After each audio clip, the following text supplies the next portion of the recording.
ये जितना paper leak का मामला है, ये जितने शिक्षा मंत्रालय से संबंधित मामले हैं, ये धर्मेंद्र प्रधान के आने पर ही क्यों शुरू हुए? स्मृति ईरानी से लेकर प्रकाश जावड़ेकर तक कोई नहीं हुआ।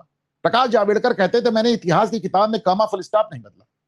कितनी नाराजगी हुई लोगों की, बताइए कि आपको इसलिए हम लोग सत्ता में लेके आए कि आप कॉमा फुल स्टॉप ना बदलें। हकीकत यह है, और मैं फिर कह रहा हूं कि धर्मेंद्र प्रधान को नैतिक जिम्मेदारी लेते हुए पद से इस्तीफा दे देना चाहिए था, बहुत पहले दे देना चाहिए था। चंपत राय को नैतिक, सुनिए मेरी बात सुनिए, वो नैतिक वही होता है जो चाल चले तो चेहरा अलग बताते हैं, सुनिए।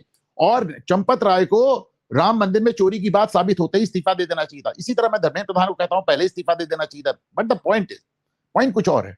मैं धर्मेंद्र प्रधान के इस्तीफे को मांगने वाला पहला आदमी हूं, लेकिन इसमें भी दो राय नहीं कि अगर धर्मेंद्र प्रधान के आने के बाद धड़ाधड़ पेपर लीक हो रहे हैं, और धर्मेंद्र प्रधान एक बड़े कुशल प्रशासक हैं, बहुत अच्छे प्रशासक हैं, उसके बाद भी अगर पेपर लीक हो रहे हैं तो इसका कारण सिर्फ ये है कि धर्मेंद्र प्रधान के समय में, धर्मेंद्र प्रधान के कार्यकाल में इतिहास की किताबों में बदलाव हुआ है। धर्मेंद्र प्रधान के समय में अंडर ग्रेजुएट, पोस्ट ग्रेजुएट और 12वीं और नीचे कक्षा 5 तक की किताबों में आपने देखा है कि बदलाव, एनसीईआरटी की किताबों में बदलाव हुआ है।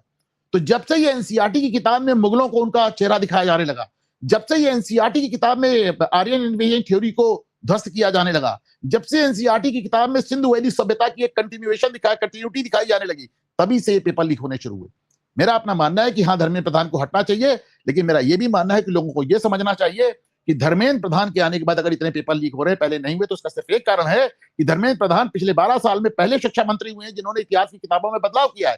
क्योंकि इसके पहले तो प्रकाश जावड़ेकर जैसे लोग थे जो कहते थे कि हमने कॉमा फुल स्टॉप नहीं बदला। इसको समझने का प्रयास कीजिए जो मैं कह रहा हूं।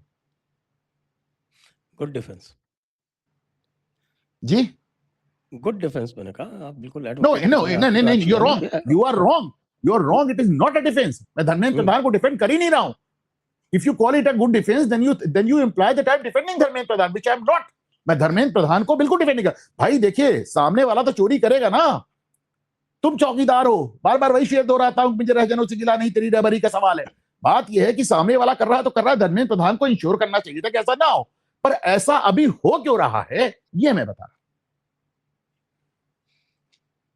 हूं। हाँ, लेकिन धर्मेंद्र प्रधान को तो कॉकरोचेस ने बचा लिया, राहुल गांधी ने बचा लिया। मैं डीप रूटेड कॉन्स्पिरेसी की बात कर रहा हूं। बाकी धर्मेंद्र प्रधान को कॉकरोचेस ने बचा लिया, कांग्रेस ने बचा लिया। धर्मेंद्र प्रधान पे जब आपने इतनी तरह से हमला किया, ये इसी तरह मोहन यादव को भी बचा लेंगे जिस तरह हमले कर रहे हैं, वो छोड़िए आप।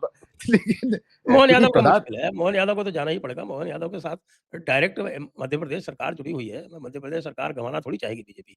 और धर्मेंद्र प्रधान के साथ पूरे भारत सरकार, सारे प्रदेश जुड़े हैं। आप कैसी बात करें, यूजीसी का मामला पूरे देश में फैल गया था, धर्मेंद्र प्रधान साथ सारी सरकारें जुड़ी है। बट द पॉइंट इज कि नरेंद्र मोदी के साथ एक ये है कि उनको लगता है कि मीडिया जो है, मीडिया मंत्री बनाएगा गिराएगा, ऐसा नहीं करने दूंगा। मीडिया मंत्री वैसे वो Bharatiya Janata party feedback honour करने के लिए जानी जाती है, लेकिन अगर फीडबैक का फायदा राहुल गांधी उठाना चाहे तो वो तो मुझे भी आपत्तिजनक लगेगा। राहुल गांधी कौन होते हैं आजकल? आप ये देखिए, आपकी बात को साबित कर दे रहा हूं। एक फीडबैक आता है कि वैष्णो देवी में सारे एडमिशन मुस्लिम बच्चों के हो गए, पर चूंकि उसमें राहुल गांधी बीच में नहीं कूदे, वैष्णो देवी मेडिकल कॉलेज का मान्यता ही कैंसिल हो गई, टर्म शुरू होने के बाद भी कैंसिल हो गई।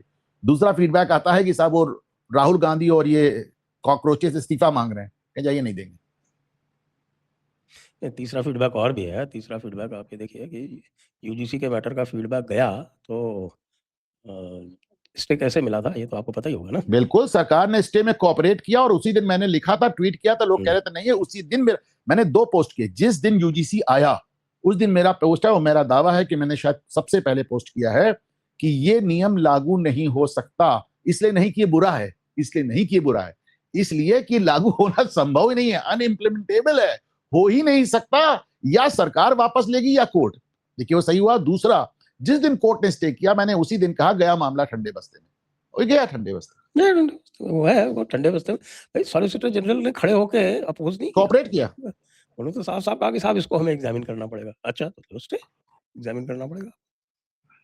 और वो भी बड़े मतलब कोर्ट सिग्नल समझता है ना। नहीं साहब, एक बात और भी है, इसको समझिए। जैसे एक बात और भी है, जैसे इलॉन मस्क ने जब ट्विटर को टेक ओवर किया तो मस्क ही तो बदला ना, नीचे का जो स्टाफ था अभी भी तमाम वही है। इसी तरह उसने तो होलसेल सैकिंग की थी। होलसेल स्टार्टिंग के बाद भी बहुत लोग रह गए और वो नजर भी आया कई जगह। इसी तरह जब भारत सरकार में मुख्यमंत्री प्रधानमंत्री सब बदल रहे हैं तो नीचे जो आपकी जमात है साहब, वो तो अभी बाय एंड लार्ज वही बैठी है ना। आपकी जमात तो अभी बाय एंड लार्ज वही बैठी है। आज भी भारत सरकार में जो आदमी सेक्रेटरी के पद पे है वो नेहरूवियन मॉडल में पढ़ के बड़ा हुआ है।